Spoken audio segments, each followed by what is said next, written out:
உடைய மாநில ஒருங்கிணைப்பாளரா கடந்த 5 வருடமா இருக்கேன். நாம் தமிழர் கட்சியினுடைய போக்கு, கட்சியினுடைய நிர்வாகம்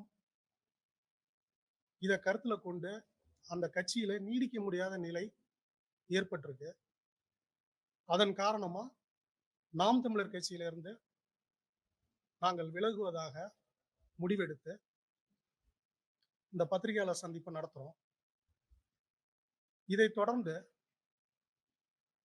தமிழ் தேசிய பாதையில கடந்த 5 வருடமாக நாங்கள் பயணித்ததனுடைய அடிப்படையில தமிழ் தேசிய சிந்தனையினுடைய ஊற்றா நாங்கள் இருக்கும் காரணத்தினால தமிழ் தேசியத்தினுடைய நம்பிக்கையா இருக்கக்கூடிய தமிழக வாழ்வுரிமை கட்சியினுடைய தலைவர், இளைஞர்களுடைய எதிர்காலமாக கருதப்படுகின்ற அண்ணன் சட்டமன்ற உறுப்பினர், பண்ருட்டி சட்டமன்ற உறுப்பினர் அண்ணன் வேல்முருகன் அவர்கள் தலைமையில வாழ்வுரிமை கட்சியில என்னை சார்ந்தவர்களும் இணைவதாக முடிவெடுத்திருக்கிறோம்.